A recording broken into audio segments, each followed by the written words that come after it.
Insya Allah kita akan membahas Muslim yang baik suka berbagi makanan. Judul ini sebenarnya saya ambil dari hadis Nabi, ya, dari hadis Nabi, tapi nanti saya kutipnya bukan yang pertama. Jadi makan dan minum adalah kebutuhan dasar yang sangat vital bagi kita manusia. Karena tanpa makan dan minum dalam beberapa hari, kita pada umumnya akan meninggal dunia. Jadi ukuran pentingnya makan minum itu adalah pengaruh terhadap kehidupan dan kematian kita. Allah menganjurkan kita untuk memperhatikan makanan kita agar kita sadar akan kelemahan kita dan kebutuhan kita akan makanan dan minuman. Kita ini makhluknya Allah. Makanan dan minuman itu makhluknya Allah. Dari sisi situ saja kita itu disadarkan oleh Allah bahwa kita ini hidup bergantung pada makhluk yang lain. Nanti kita jangan berhenti di situ. Kalau kita berhenti di situ, nanti kecenderungannya kita hanya nguber duit, nguber makanan. Kita teruskan. Makanan dan minuman itu siapa yang membuat? Kalau Allah tidak membuatnya, kita tidak bisa memperoleh makanan dan minuman. Maka yang kita uber bukan makanan dan minumnya, tapi yang menciptakan itu. Ya. Dan kita mesti menyadari bahwa dengan kelemahan itu kita mesti mengambil pelajaran agar kita tidak pernah menyombongkan diri. Di Al-Quran itu kalau kita cari indeks tentang makanan itu banyak sekali disebut. Karena disebut berarti penting sekali kita membahas makanan. Kalau itu Allah menganggap penting, kemudian kita tidak membahasnya, kok rasanya kita ini keterlaluan. Coba ada ayat yang spesifik, Allah menyebut, lihat itu makananmu. Ya. Cuma kalimatnya tuh begini, falyanzuril insanu ila ta'ami. Hendaklah manusia itu memperhatikan makanannya. Jadi kita disuruh menaruh perhatian kepada makanan. Allah melanjutkan ayat tersebut dengan penjelasan bahwa semua makanan kita itu berasal dari tanaman dan binatang. Yang dua-duanya tidak mungkin tumbuh atau tidak mungkin hidup tanpa adanya curahan air hujan. Air hujan itu didatangkan oleh Allah dari laut melalui proses yang tidak mungkin dikerjakan oleh siapapun selain Allah. Karena air yang melimpah di laut bisa dibawa ke daratan. Hanya Allah yang bisa seperti itu. Oleh karena itu kita mesti menyadari akan ketergantungan kita kepada Allah yang menyebabkan ketersediaan makanan dan minuman. Bukan kita itu menggantungkan diri pada makanan dan minuman itu sendiri. Allah menceritakan di ayat berikutnya, anna sababnal ma'a sabba thumma shaqaqnal arda shaqqa fa'ambatna fiha habban wa 'inaban wa qadban wa zaytunan wa nakhlan wa hadaiqa ghulba wa fakihatan wa abba mata'an lakum wa li'an'amikum. Sesungguhnya kami benar-benar telah mencurahkan air dari langit, kemudian kami belah bumi dengan sebaik-baiknya. Dibelah, karena kalau bumi tidak terbelah, tidak mungkin tanaman bisa tumbuh. Lalu kami tumbuhkan biji-bijian di bumi itu. Ada anggur dan sayur-sayuran, zaitun, pohon kurma, kebun-kebun yang lebat, dan buah-buahan serta rumput-rumputan. Untuk perbekalanmu. Nah ini yang kita harus menyadari. Itu semua untuk perbekalanmu dan untuk binatang-binatang ternakmu.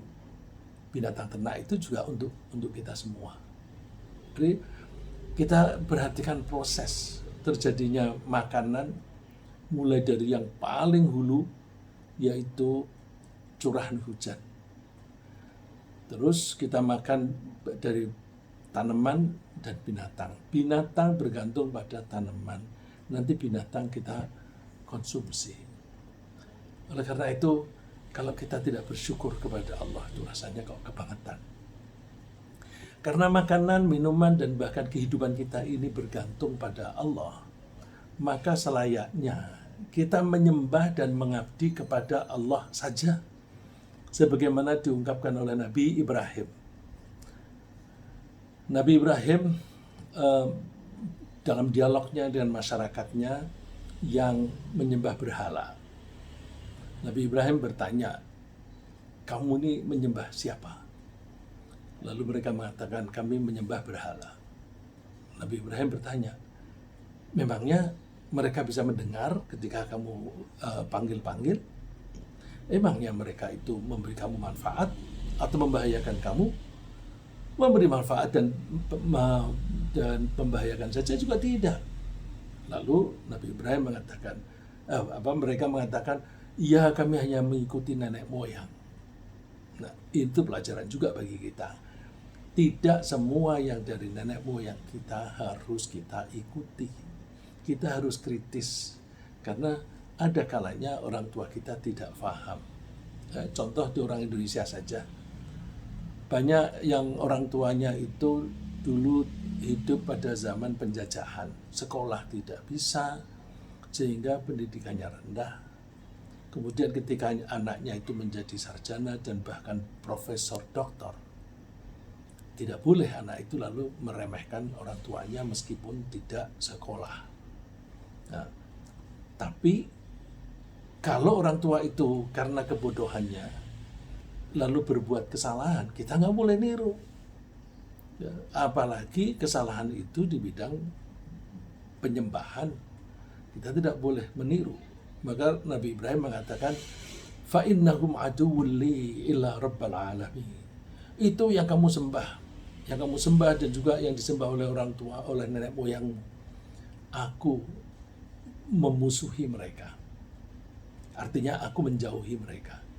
Kecuali Tuhan yang mengatur alam ini. Karena apa?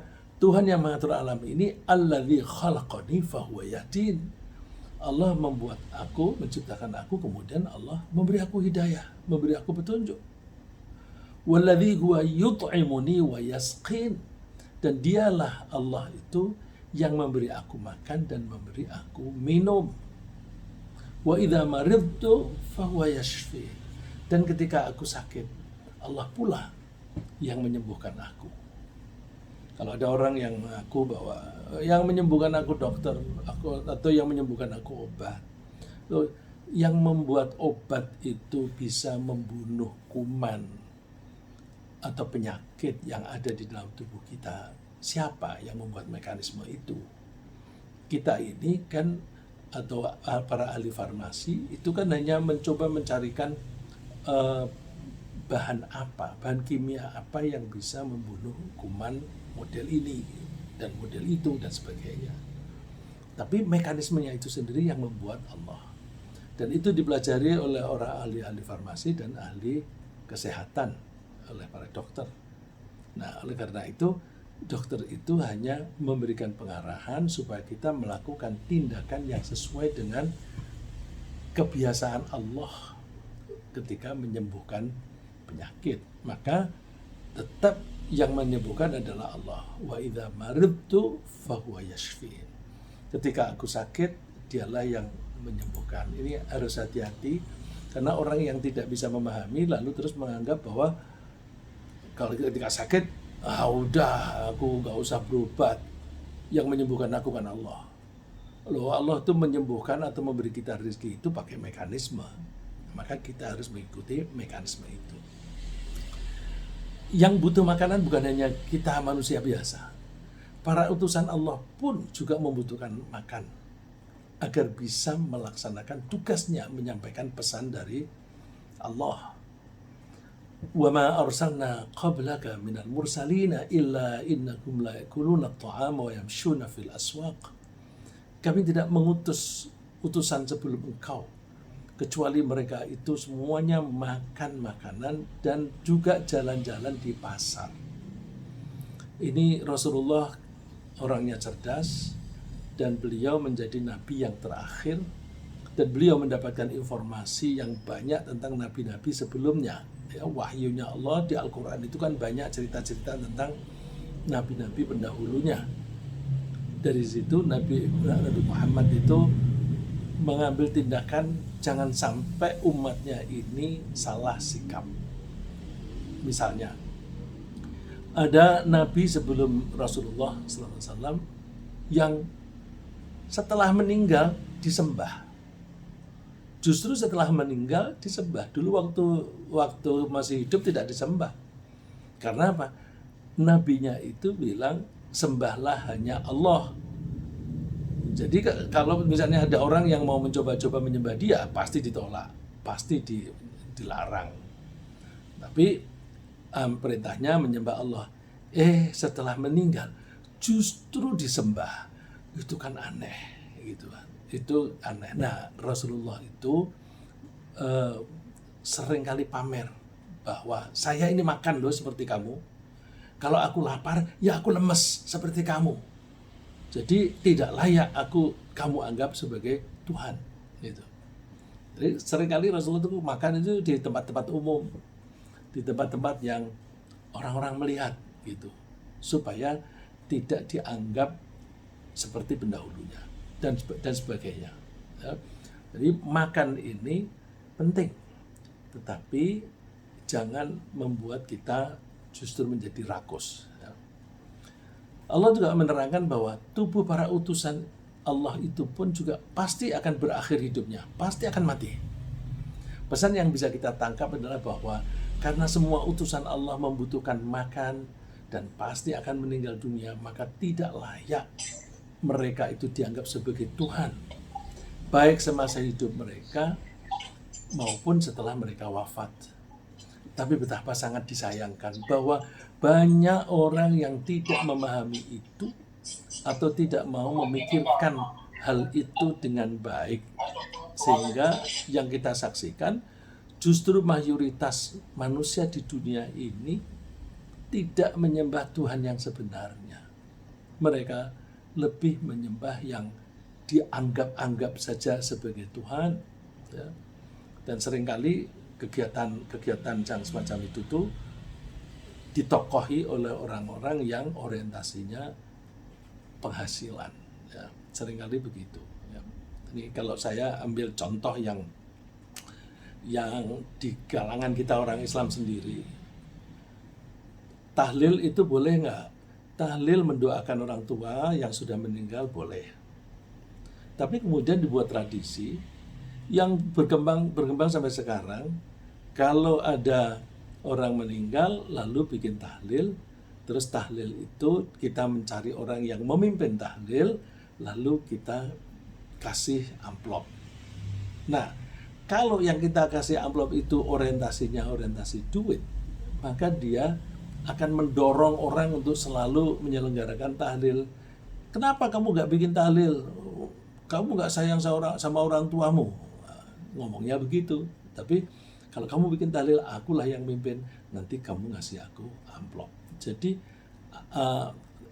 tahlil itu salahnya di mana? Salahnya itu hanya orang yang sudah kesusahan jangan dibikin makin susah.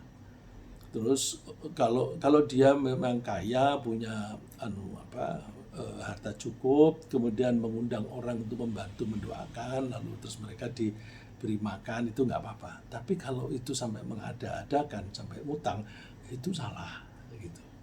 Dan sebaiknya kita kalau ya datang ke tempat orang yang sedang kesusahan begitu, justru kita menghibur, bukan meminta. Jadi datang, lalu Bapak, Ibu, kami ini ingin datang, ingin mendoakan.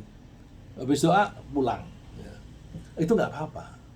Tapi seringkali dimanfaatkan begitu. Nah, kalau kita lihat, semua kegiatan, politik, agama, dan sebagainya, seringkali itu diolah sedemikian rupa, sehingga nanti banyak pengikutnya. Nah, dari pengikut itu ada duitnya. Ya. di bidang apapun. Jadi sampai jabatan itu kan direbut sana sini, ujung-ujungnya yang dicari juga duit. Oleh karena itu kita hati-hati dengan duit, dengan harta. Kita jangan sampai hanya mengikuti orang-orang yang orientasinya cari duit, nanti ujung-ujungnya itu ya akhirnya kita ketipu. Ya, Allah meyakinkan bahwa semua para nabi, para utusan itu juga akan mati. Wa ma ja'alnakum jasadan la ya'kuluna at-ta'ama wa ma kanu khalidin. Kami tidak menjadikan mereka sebagai jasad atau badan-badan yang tidak makan dan mereka itu akan kekal selamanya. Enggak. Mereka butuh makan, butuh minum, dan suatu saat akan mati. Lalu makanan dan minuman yang bagaimana yang boleh kita konsumsi? Allah menganjurkan kita untuk memilih makanan yang halal dan baik. Setelah kita makan dan baik, makan makanan yang halal dan baik, kita dianjurkan oleh Allah untuk bersyukur kepada Allah yang telah menyediakan makanan itu, dan juga yang telah memberikan kesempatan kita untuk memperoleh makanan yang memenuhi syarat itu, yaitu yang halal dan bagus. Fakulu mimma razaqakumullahu halalan thayyiban washkuru ni'matallahi in kuntum iyyahu ta'budun. Maka silahkan kalian makan dari apa yang Allah beri kepada kalian secara halal dan bagus. Halal dan thayyib. Halal saja tidak cukup. Kalau kita melihat makanan, ini halal nih, tapi kalau itu busuk atau sudah kedaluarsa atau sudah berubah menjadi racun, tidak boleh. Ya, ada makanan yang asalnya enak tapi bisa berubah menjadi racun yang bisa memabukkan. Ya, misalnya anggur, jus anggur, kemudian difermentasi berubah menjadi minuman keras, itu ada racunnya. Buktinya orang kalau minum bisa mabuk, pusing dan sebagainya. Berarti itu racun. Jangan. Beli makanan, lihat tanggal kedaluarsanya. Ya, karena kedaluarsa itu bisa bikin sakit. Ya. Bukan hanya yang kemasan. Ya, saya pernah masuk ke rumah makan sore hari, saya baru 1 sendok, kemudian, lah kok ini sudah basi, tapi sudah terlanjur masuk sedikit saja. Liannya saya keluarin lagi dan saya tidak makan lagi. Saya sakit perut itu 1 hari 1 malam, padahal saya sedang bepergian. Nah, itu berarti tidak thayyib. Nah, rumah makannya juga ikut salah. Kenapa menyediakan makanan yang tidak thayyib gitu. Nah, kita sendiri juga salah. Makanya sebelum kita makan, minum, kita cek. Ya. Dan makanan bisa menjadi haram karena substansinya yang tidak layak dikonsumsi. Allah menyebutkan makanan yang karena substansinya itu tidak boleh dimakan. Hurrimat alaikumul maitatu wad-damu wa lahmul khinziri wa ma uhilla li ghairillahi bih. Wal munkhaniqatu wal mawqudhatu wal mutaraddiyatu wan natihatu wa ma akala sab'u illa ma dhakkaitum wa ma dhubiha 'ala an-nusubi wa an tastaqsimu bil azlam dzalikum fisq. Nah, diharamkan bagimu makan bangkai. Bangkai ini tidak thayyib, tidak baik, bisa meracuni tubuh kita. Darah juga tidak boleh. Darah yang tidak boleh itu darah yang mengalir, darah yang masih berada di celah-celah daging. Jadi setelah disembelih, disembelih itu mencurahkan darahnya. Nah, yang tercurah itu tidak boleh dimakan. Tapi masih ada darah yang tersisa di celah-celah daging, itu nggak apa-apa. Ya, itu nggak apa-apa. Walahmal khinzir, dan daging babi. Nah, daging babi ini diharamkan oleh Allah tanpa Allah menyebutkan sebabnya. Oleh karena itu jangan kita cari-cari sebabnya. Dari babi halal haram, ya udah haram. Kalau Allah tidak menyebutkan alasannya, kita jangan cari-cari alasan. Nanti kalau alasan yang kita bikin itu ternyata tidak ada, apakah memang menjadi halal? Nggak bisa. Jadi kalau misalnya ada orang ngarang, oh babi itu diharamkan karena ada cacing pitahnya. Loh, kalau cacing pitahnya dibuang atau diyakinkan, dilihat di laboratorium tidak ada sama sekali, apakah menjadi halal? Tidak bisa. Begitu pula daging sapi. Bisa juga sesekali itu ada yang mengandung cacing pita. Apakah menjadi haram? Kan tidak. Dan juga binatang yang disembelih menyebut selain Allah. Jadi misalnya ada orang menyembelih kambing, sambil menyembelih bilang Muhammad utusan Allah, haram. Dagingnya haram. Karena Muhammad itu bukan Allah.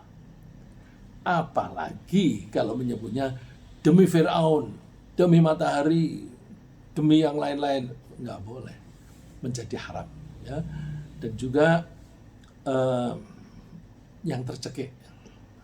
Ini ada orang-orang yang punya tradisi makan binatang, tapi tidak sembelih, tapi dicekik atau dipukul, ya. Dipukul atau dijatuhkan, dimasukin karung, bukin sampai mati, supaya darahnya tidak mengalir keluar. Katanya kalau masih ada darahnya itu enak, itu haram. Terus maka binatang yang ditanduk, artinya mati karena ditanduk oleh binatang yang lain, itu berarti bangkai. Atau binatang yang diterkam oleh binatang buas, ada kambing diterkam oleh harimau, kemudian sisanya nggak boleh. Dan kecuali kalau diterkam oleh binatang buas kemudian masih hidup, kemudian kita sempat menyembelih, itu baru boleh. Kemudian yang disembelih untuk berhala, ya. Untuk berhala, apalagi menyebut nama Nabi Muhammad saja tidak boleh, apalagi menyebut berhala. Kemudian makanan yang disembelih karena undian. Dulu undian itu, lotre itu menggunakan anak panah. Jadi maka disebutnya di sini kan mengundi nasib dengan anak panah. Jadi misalnya ya taruhannya itu pakai binatang untuk hewan, onta misalnya atau kambing. Nah, itu menjadi haram. Bisa juga makanan menjadi haram karena cara memperolehnya. Ayam substansinya halal, kambing substansinya halal. Tetapi kalau cara memperolehnya itu dengan cara yang melanggar, ia menjadi haram. Misalnya perolehannya haram. Kalau orang merebut hartanya anak yatim, seringkali anak yatim nggak tahu, karena ketika orang tuanya meninggal, dia masih kecil. Harta yang ditinggalkan oleh bapaknya seberapa, tidak tahu. Lalu dikuasai oleh orang yang sudah dewasa. Nah, itu merampas orang lain. Duit dari anak yatim itu, dari warisan anak yatim itu, menjadi haram, maka dibelikan apapun ketika dimakan menjadi haram. Na'udzubillah, mudah-mudahan di antara kita tidak ada yang terlanjur mengambil harta anak yatim. Ya, Allah menyatakannya, innal ladzina ya'kuluna amwalal yatama dzulman innama ya'kuluna fi butunihim nara wa sayaslawna sa'ira. Orang-orang yang makan harta anak yatim secara zalim, artinya secara melanggar dengan merebut hak mereka, hakikatnya sebenarnya mereka itu makan api yang dimasukkan ke dalam perut mereka, dan besok di hari kiamat dia akan masuk ke neraka yang apinya menyala-nyala. Nah, jadi ada yang haram karena substansinya, ada yang haram karena cara memperolehnya. Masih ada lagi. Bisa juga makanan menjadi haram dikonsumsi kalau cara perolehannya melibatkan manipulasi proses transaksi atau pemerasan. Jadi ini cara juga, tapi prosesnya itu melibatkan manipulasi proses. Jadi misalnya kita mengerjakan proyek, kemudian kita dapat untung dari proyek itu, lalu kita belikan makanan. Oke, kalau sampai di situ baik. Coba dilihat ke hulunya, ke atas lagi. Ternyata ketika mendapatkan proyek itu dengan cara nyogok kepada pengambil keputusan, itu menjadi haram. Wala ta'kulu amwalakum bainakum bil batili wa tudlu biha ila al-hukami litakulu fariqam min amwalin nasi bil itsm wa antum ta'lamun. Kamu jangan makan harta di antara kalian dengan cara yang salah. Antara lain dicontohkan oleh Allah, kalian menyodorkan harta kepada pengambil keputusan. Pengambil keputusan ini bahasa Arabnya hukam. Hukam itu dari kata hakim. Karena hukam dari kata hakim, seringkali terjemahannya di buku terjemahan itu ditulisnya kepada hakim. Nah, kalau dikatakan kepada hakim, itu bisa misleading. Karena sempit, hanya hakim saja. Padahal orang nyogok, ya kalau di bidang legal proses itu kepada hakim. Tapi kalau proyek kan tidak kepada hakim. Jadi hakim itu juga berarti pengambil keputusan. Pengambil keputusan itu bisa direktur yang menangani proyek itu. Bisa juga di bawah direktur, ya. Di bawah direktur juga bisa. Kalau itu prosesnya memang melalui itu. Atau kadang-kadang kan direktur itu tidak terlibat di hal teknis. Ada petugas-petugas yang di lapangan. Nah, terus petugas yang di lapangan itu sudah mendapat guidance dari atasan. Terus diproses sampai di direktur tinggal tanda tangan. Nah, itu seringkali direktur tidak sempat ngecek satu persatu. Ini mana yang prosesnya benar, mana yang tidak benar. Jadi tahu-tahu, wah ini ada nih yang dia main. Jadi duitnya, sogokannya diambil oleh petugas teknis tadi. Nah itu karena prosesnya itu melibatkan manipulasi yang haram, maka hasilnya juga menjadi haram. Masih ada lagi. Mungkin substansinya halal, cara memperolehnya halal, membelinya dengan duit yang halal. Masih bisa haram nggak? Masih bisa. Yaitu karena cara mengkonsumsinya. Biasanya yang tidak boleh itu kalau mengkonsumsinya berlebihan. Allah menganjurkan kita, boleh kita makan, minum, wa kulu washrabu wa la tusrifu. Ya, kuncinya di wa la tusrifu. Silahkan makan dan minum, tapi jangan berlebihan. Berlebihan itu gimana? Berlebihan itu bisa porsinya. Kalau satu piring sudah cukup, jangan mentang-mentang enak dan gratis, lalu tambah lagi. Jangan, stop. Karena begitu tambah, itu sudah israf, sudah berlebihan. Bisa karena porsinya. Bisa juga dari proporsi masing-masing unit makanan. Kalau ada orang yang sakit diabetes, maka konsumsi gulanya atau apapun yang bisa berubah menjadi gula, seperti nasi dan sebagainya, kalau itu berlebih, ya menjadi haram. Loh, nasi kan halal. Iya, tapi berlebihnya itu yang menjadikan haram. Kok bisa? Iya, karena kalau makan berlebih itu menyebabkan orang itu sakit. Kita tidak boleh melakukan sesuatu yang menyakiti diri sendiri maupun menyakiti orang lain.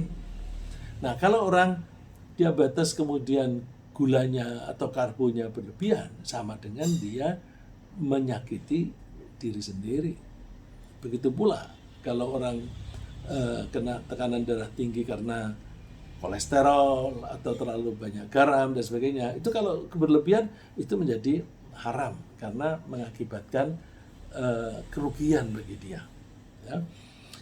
Nah, Rasulullah menasihati kita melalui seorang sahabat namanya Ka'ab bin Ujrah bahwa daging dan darah yang tumbuh dari makanan haram itu tidak akan diizinkan masuk surga. Gimana itu? Jadi kalau ada orang yang makan dari yang haram tadi, makan yang haram tadi bisa karena proses perolehannya dan sebagainya tadi yang kita bahas, maka kalau itu dikonsumsi oleh seseorang, dia akan diolah dalam tubuh kita menjadi darah, menjadi daging. Nah, darah dan dagingnya itu sudah diincar oleh neraka. Itu bagianku. Itu bagianku. Ya. Ini Rasulullah menasihati, wahai Ka'ab, ya Ka'ab ibn Ujrah, innahu la yadkhulu jannata lahmun wa damun nabata ala suhtin, ala suht. Hai Ka'ab, daging dan darah yang tumbuh dari yang haram tidak akan masuk surga. Terus an-naru aula bih, neraka lebih berhak memperoleh itu. Bagaimana kalau anaknya nggak tahu? Yang korupsi bapaknya. Anaknya disekolahin yang baik-baik, diusahakan dididik dengan baik. Kok bisa masuk surga? Apa tidak bisa ditolak oleh surga? Begini, kalau daging dan darah itu tumbuh dari yang haram, itu mudah ditunggangi oleh setan. Lalu setan bisa masuk ke dalam pikirannya, mempengaruhi pikirannya lewat pembuluh darah, kemudian membisiki supaya dia berbuat pelanggaran. Nah, terus ketika dia membuat pelanggaran, maka pelanggaran itulah yang menyebabkan dia masuk neraka. Jadi ada proses itu. Ada proses. Kalau misalnya kita tidak memahami semacam itu, gimana? Kan aku nggak tahu kalau itu haram. Iya, tapi ketika itu jadi darah dan daging, itu akan mempengaruhi pola pikir orang itu. Dia akan lebih mudah menuruti hawa nafsu daripada mengikuti ilmunya. Kemudian kalau perilakunya menyimpang, nah lalu terus dia masuk neraka. Karena makan dan minum itu sangat vital, maka Allah dan Rasulnya menekankan anjuran agar yang memiliki kelebihan bersedia memberi makan kepada yang membutuhkan pertolongan. Jangan sampai, jadi kata Rasulullah, jangan sampai ada seseorang yang kenyang tetapi tetangganya kelaparan, nggak ada yang dimakan. Ya. Ada Rasulullah dikutip oleh Abdullah bin Abbas, aku mendengar Nabi bersabda, laisal mu'min alladhi yashba'u wajaruhu ja'i'. Tidak ada orang mukmin yang kenyang tapi tetangganya lapar. Ini penting. Coba kalau kita perhatikan dari segi fisika barangkali ya. Allah menciptakan alam raya ini kan seimbang. Dulu pernah kita bahas, was-samaa'a rafa'aha wa wada'al mizan. Allah membuat langit itu atau space ada di atas, lalu Allah meletakkan keseimbangan. Nah, berarti universe ini diciptakan oleh Allah dengan keseimbangan. Ada planet yang berputar-putar itu sebenarnya mencari keseimbangan. Ada air yang berombak itu sebenarnya mencari keseimbangan. Ada negara yang gaduh itu sebenarnya juga mencari keseimbangan. Kalau ada orang yang mencoba ngobok-obok kehidupan masyarakat, pasti goncang. Ya, karena diganggu gitu. Orang itu maunya tuh tenang. Nah, jadi alam raya ini seimbang, maka apapun yang ada di alam raya ini harus seimbang. Nah, kalau ada orang yang sementara sebagian orang itu kenyang, makan berlebih, tapi ada yang lapar, ini tidak seimbang. Ya, tidak seimbang. Maka kalau kita, ya mudah-mudahan kalau bapak-bapak, ibu-ibu ada yang mendapatkan kesempatan untuk mengelola perusahaan, mengelola rumah tangga, mengelola negara, jaga keseimbangan ini. Jangan sampai jomplang. Ya, terlalu sedikit orang yang menguasai kekayaan negara, terus kebanyakan kekayaannya minim sekali. Pasti akan terjadi keguncangan. Ya. Kalau ada orang yang kemudian ingin membela orang yang terhimpit itu, kemudian dianggap mengganggu, wah itu ya seperti air ketika diopok-opok dia goncang. Kemudian kalau dicampuri lagi, goncangannya menjadi makin dahsyat. Ya. Jadi secara hukum alam, ya, secara hukum alam memberi makan kepada orang miskin itu sebenarnya juga salah satu usaha menjaga keseimbangan. Secara sosial juga penting. Kalau ada banyak penduduk atau warga yang miskin, maka biasanya angka kriminalitas makin naik. Kok bisa begitu? Iya, secara pribadi, orang per orang, kalau itu tadi kan masyarakat, secara pribadi orang per orang, makan itu kebutuhan yang sangat primer. Ya, kalau kita pinjam teorinya Maslow, itu kan kebutuhan yang paling pokok, yaitu makan, minum, dan sebagainya. Kalau kebutuhan yang paling mendasar ini belum terpenuhi, biasanya menurut Maslow, ya, betul-betulnya wallahu alam, tapi banyak yang cocok ya. Kalau orang itu kebutuhan yang dasar ini, yang sangat dasar ini belum terpenuhi, maka orang itu belum berusaha mencari kebutuhan atau berusaha memenuhi kebutuhan di atasnya. Padahal di atasnya itu safety. Ya. Saya tadi bilang belum tentu benar semuanya. Mungkin secara umum itu begitu, tapi ada orang-orang yang tidak terkena peraturan itu. Karena buktinya apa? Orang yang beriman meskipun lapar, mereka tetap menjaga safety-nya. Ya. Tapi kalau kita pinjam teorinya Maslow, kalau orang itu masih lapar, maka orang itu tidak berusaha memenuhi kebutuhannya untuk safety, rasa aman. Buktinya apa? Mereka melakukan kriminalitas, mencuri, merampok, dan sebagainya. Padahal risikonya besar. Risiko yang paling ringan masuk penjara, tapi bisa digebuki oleh masyarakat dan bisa mati. Tapi orang yang lapar itu nggak peduli. Ya, ada teman yang biasa bergaul dengan orang-orang yang jahat, dia bilang lapar itu membuat orang yang tidak takut mati. Jadi banyak orang-orang jahat itu yang kita melihat jahat, itu sebenarnya kalau mereka kecukupan hartanya, mereka akan berhenti itu melakukan kejahatan. Karena mereka melakukan kejahatan itu ya merasa terpaksa. Oleh karena itu, kalau kita sedang mempunyai kelebihan, jangan biarkan mereka itu tidak makan. Ya. Rasulullah sendiri memberi contoh, suka menjamu makan untuk para sahabatnya. Sebentar dijamu.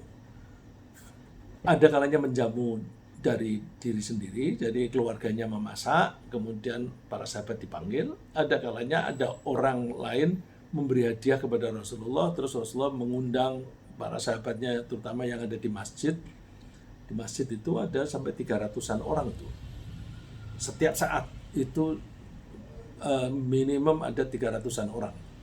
Jadi tidak pernah sepi masjidnya Rasulullah. Nah itu kalau Rasulullah mendapatkan makanan, mereka dipanggil, diajak makan. Nah, orang-orang yang selalu di masjid itu disebut ahlus suffah. Suffah itu sekarang sufa itu yang kita lihat tempat di dekat kuburannya Rasulullah SAW. Nah, itu dulu tempat beristirahatnya para Ahlus Sufa. Tapi tempatnya kecil, nggak cukup untuk orang 100 saja, nggak cukup. Jadi tidak semuanya ada di situ. Ya. Jadi Rasulullah sendiri memberi contoh dengan suka mengundang para sahabat. Cuma kadang-kadang para sahabat itu ada yang berlama-lama nongkrong di situ. Lalu Allah menegur, kalau sudah selesai makan ya udah pulang cepet. Nah, ayat ini adalah teguran supaya mereka cepat pulang. Ya ayyuhalladzina amanu la tadkhulu buyutan nabiyyi illa ayyudzana lakum ila ta'am. Hai orang-orang yang beriman, jangan kamu memasuki rumah Nabi kecuali kalau kalian diizinkan untuk makanan. Terus ghairu nadhirina inah, jangan memperhatikan jangan menunggu-nunggu masakan. Jadi kalau sudah siap baru masuk. Karena kalau belum siap masuk nanti berlama-lama di sana. Walakin idza du'itum fadkhulu. Kalau kalian diundang silakan masuk. Tapi fa idza ta'imtum fantashiru. Kalau kamu sudah selesai makan bubar. Wala musta'nisina hadis, tanpa asik memperpanjang percakapan. Ini karena ada beberapa sahabat yang orang-orang lain sudah pada pulang, ada beberapa orang yang tetap ada di situ ngobrol-ngobrol. Umar melihat itu, Umar marah. Ngapain kalian berlama-lama di sini? Pulang. Rupa-rupanya mereka berlama-lama itu karena ada istri Rasulullah yang cantik. Jadi ini jadi maksiat lagi gitu. Lalu Umar yang marah, pulang, keluar. Ya karena melanggar gitu kan. Nah, ada contoh yang lebih hebat lagi. Nabi Ibrahim. Nabi Ibrahim itu orang yang suka menjamu makan kepada orang siapapun. Ya. Sehingga beliau mendapat julukan Abu Dhiyafah, bapaknya para tamu. Bapak atau orang yang paling suka menjamu. Imam Ghazali menuturkan di bukunya Ihya Ulumuddin bahwa Nabi Ibrahim adalah orang yang pertama kali membangun rumah tamu. Jadi kalau sekarang ini di Jakarta boro-boro bikin rumah tamu, itu hanya orang kaya saja. Untuk keluarganya aja tanahnya nggak cukup, gitu kan? Ini Nabi Ibrahim membuat rumah tamu khusus, kasih pintu 2, ada pintu masuk, pintu keluar, sehingga lancar. Ya. Terus dia menyediakan makanan yang lezat, yang enak-enak. Kalau ada tamu yang pakaiannya kurang layak, dikasih. Nah, kalau misalnya tidak ada orang yang diajak makan, mau makan siang begitu, beliau nggak biasa makan sendiri. Dia cari orang untuk diajak makan. Dan menurut penjelasan, dia sampai berjalan 1 mil, 2 mil untuk mencari orang lewat, terus diajak mampir, ayo makan di tempatku, gitu. Jadi dia selalu makan bersama tamu, kenal maupun tidak kenal.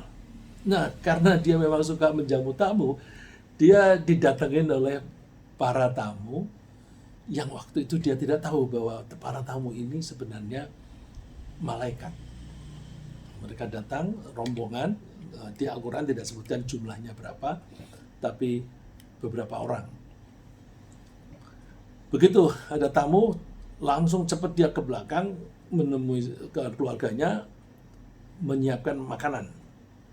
Terus disediakan sapi muda gemuk, ya, sapi muda gemuk. Kalau kita ke Tegal itu ada sate kambing di bawah 3 bulan, apa itu namanya, batibul, di bawah 3 bulan. Itu karena empuknya. Nah, ini Nabi Ibrahim anak sapi yang masih muda dan gemuk, itu kan empuk, dibakar lalu disajikan kepada para tamu tadi. Nah, ketika menyajikan, disodor-sodorkan, didekatkan kepada mereka. Itu diceritakan oleh Allah di surat Adz-Dzariyat. Hal ataka haditsul dhaifi Ibrahim. Sudahkah sampai kepada kamu cerita mengenai tamunya Ibrahim? Al-mukramin, yang pada mulia. Idz dakhalu alaih, ketika tamu itu masuk ke rumahnya dia, faqalu salama. Mereka mengucapkan salam. Nah, ini rupanya salam zaman itu tuh cukup salam. Nah, ketika zaman Nabi Muhammad, assalamu alaikum warahmatullah. Nah, Nabi Ibrahim salamnya itu salam. Nah, kalau kita lihat orang-orang Yahudi kan juga salamnya itu salam, itu kan. Nah, berarti tradisi zaman Nabi Ibrahim masih berlaku untuk mereka, ya. Jadi kalau kita salam begitu aja boleh aja. Nabi Ibrahim menjawabnya sama, salam. Terus Nabi Ibrahim komentar, qaumun munkarun, kalian orang-orang yang aku belum pernah mengenalnya, yang aku tidak merecognize, yang tidak mengenali kamu. Itu namanya mungkar. Mungkar seorang yang aku belum mengenalnya. Nah, kalau nahi mungkar, mencegah orang berbuat sesuatu yang tidak diakui oleh akal sehat. Nah, kalau untuk manusia ini, qaumun munkarun, kalian ini orang-orang yang tidak aku kenal.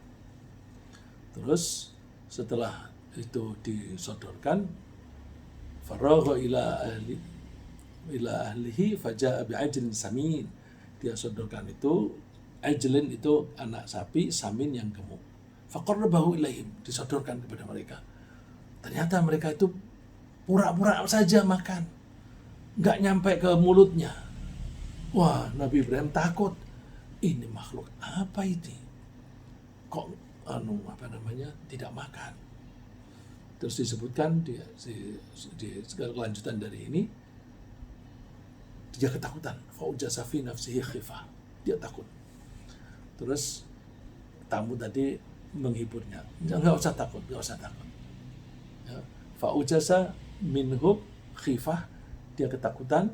Qalu, para malaikat itu mengatakan, la takhaf, nggak usah takut. Wa basyaruhu bi ghulamin alim. Lalu para malaikat tadi bilang, aku ini datang diutus oleh Allah untuk memberi kabar bahwa kamu akan mempunyai anak laki-laki yang pandai. Saat itu Nabi Ibrahim sudah punya anak satu, yaitu Ismail, dari istrinya Hajar. Dan Hajar dipindahkan ke Makkah, yang waktu itu padang pasir, tidak ada tanaman, tidak ada air. Setelah Nabi Ismail 13 tahun, itu kan ada perintah untuk menyembelihnya.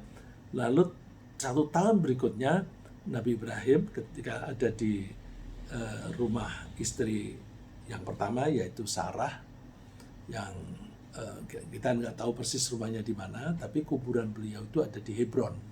Ya, asumsinya beliau tinggal di daerah situ, ya, tinggal di daerah situ. Lalu terus dikasih kabar bahwa kamu akan mempunyai seorang anak laki-laki yang pandai, yaitu Nabi Ishak. Nah, ini tambahan sedikit ini. Ketika malaikat memberitahu Nabi Ibrahim akan punya anak laki-laki yang pintar, yang pandai, ini Nabi Ishak. Nabi Ishak itu anak cucunya itu Bani Israel, orang-orang Yahudi. Jadi orang-orang Yahudi sampai sekarang ini kalau mereka orangnya pintar-pintar, ya memang kakek mereka Nabi Ishak itu orang pintar. Bandingkan Allah menyebut anak yang satu, Ismail, itu Allah menyebutnya Halim, santun. Jadi kalau di Nabi Ishak itu Ghulamin Alim, pakai ain ya, Ghulamin Alim. Kalau Ismail Ghulamin Halim, pakai ha. Halim itu santun. Nah, kita bisa melihat Rasulullah itu orangnya sangat santun, ya, sangat santun. Karena keturunan dari Nabi Ismail yang santun. Oke, kembali ke ini tadi. Begitu para tamu mengatakan, kamu akan diberi oleh Allah seorang anak laki-laki yang pandai. Istrinya dengar. Begitu dengar, dia keluar lalu terperanjat dia, ya. Ini istrinya, kemudian istrinya datang memekik, tercengang, lalu menepuk mukanya sendiri seraya berkata, aku ini kan perempuan yang sudah tua, yang mandul. Ya. Fasakkat wajahha wa qalat ajuzun aqim. Aku ini sudah nini dan mandul. Ajuz, tua renta, ini untuk wanita. Aqim itu mandul, karena sudah puluhan tahun tidak punya anak. Tapi para malaikat mengatakan, ya wa kadzalika qala rabbuk innahu huwal hakimul alim. Itulah kata Tuhanmu. Tuhanmu itu maha bijaksana dan maha mengetahui. Ya, jadi intinya adalah bahwa manusia termasuk para rasul itu membutuhkan makanan. Kita boleh mengonsumsi makanan hanya yang halal dan baik saja. Makanan bisa haram karena substansinya, bisa karena cara memperolehnya, atau cara mengonsumsinya. Muslim harus berbagi makanan dan tak boleh membiarkan tetangga yang lapar. Kita ambil contoh teladan Nabi Muhammad dan Nabi Ibrahim yang suka memberi makan. Nabi Muhammad sering memberi makan, tapi juga hidupnya tidak kekurangan. Begitu pula Nabi Ibrahim, orangnya kaya. Dia bisa menyuguhi tamu itu dengan nyembelih sapi. Berarti beliau mempunyai sapi yang banyak karena barokah. Jadi kita coba bekerja yang halal dengan niat yang baik supaya Allah memberi kita rezeki yang halal, yang barokah, dan kita biasakan memberi makan kepada orang. Nah, ketika kita, ini saya tambahin lagi sedikit, ketika kita memberi makan kepada orang, pahalanya itu bisa berlipat. Bisa berlipat menjadi 10, bisa menjadi 700, bisa menjadi ribuan. Contohnya begini. Ada orang yang lapar sekali, dia hidup sendirian, lalu kita beri makan. Lalu dengan kita beri makan, dia sehat. Ya, kita dapat pahala menyelamatkan dan menyehatkan orang itu. Bandingkan ada orang lapar, dia padahal mempunyai istri dan anak, anggaplah anaknya 5. Dia tidak bisa bekerja karena terlalu lemah, belum makan. Lalu kita beli makan dia, dengan makan itu dia punya tenaga, lalu dia bekerja. Dengan bekerja dia bisa membeli makanan cukup untuk istrinya dan 5 anaknya. Berarti kalau kita memberi makan kepada orang ini, pahalanya bukan hanya yang dia konsumsi, tapi juga pahala dimungkinkannya istri dan 5 anak itu makan. Jadi pahalanya berapa kali lipat itu. Bisa juga begini, anak-anak ya, kita memberi makan kepada anak yang miskin. Dia miskin terus tapi dia mau menghafal Quran. Nah, menghafal Quran itu, membaca Quran nggak bisa, membacanya hanya 1 kali, 2 kali nggak bisa. Mesti berpuluh-puluh kali. Kalau di tradisi di keluarga kami, itu minimum diulang 40 kali. Pengulangan pertama itu 40 kali. Nanti besoknya diulang lagi. Nah, dia miskin, nggak bisa makan. Lalu terus kita kasih makan, sehingga dia punya tenaga untuk menghafal Al-Quran tadi. Jadi pahala kita, setiap dia membaca, kita dapat aliran pahalanya. Kalau dia membacanya bukan berapa kalinya, tapi 5 jam, 1 hari, nah dia dapat pahala yang sama juga mengalir ke kita. Tidak hanya berhenti di situ. Kalau setelah dia menjadi anak yang hafal Al-Quran, dia menjadi ustadz, kemudian dia punya murid 100, atau anggaplah 10 aja. Nah, ini pahalanya masih mengalir lagi. Ya. Jadi kalau kita memberi makan kepada orang, siapa saja boleh, tapi kalau bisa juga dipikirkan siapa itu, terus pahalanya bisa berlipat-lipat, tapi tanpa mengignore, meninggalkan yang memang betul-betul butuh. Berlipat itu bisa juga begini, ada saudara sepupu yang kebetulan tidak punya penghasilannya rendah sekali, sehingga kadang makan dan tidak atau makannya kurang. Ketika kita bersedekah memberi makan kepada dia, pahalanya itu minimum pahala memberi dia makan dan pahala menjaga hubungan kekeluargaan atau pahala silaturahim. Apalagi kalau ditambah lagi, ini orang ini punya potensi, kalau dia tidak punya duit, dia bisa nyopet. Nah, dengan kita beri makan, dia menjadi tidak nyopet. Berarti memberi makan dia sama dengan menghalang-halangi dia berbuat dosa. Pahalanya tambah lagi.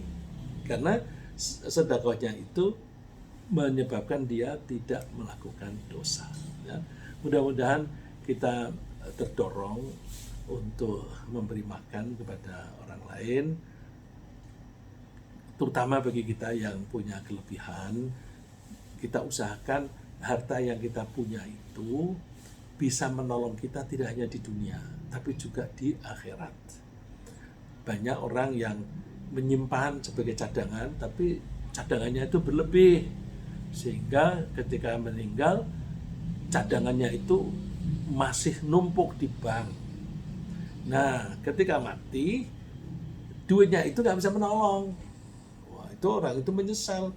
Waduh, ternyata aku sudah mati, duitku masih ada 100 miliar di bank. Kalau itu aku sedekahkan, aku sekarang menjadi lebih ringan siksaanku.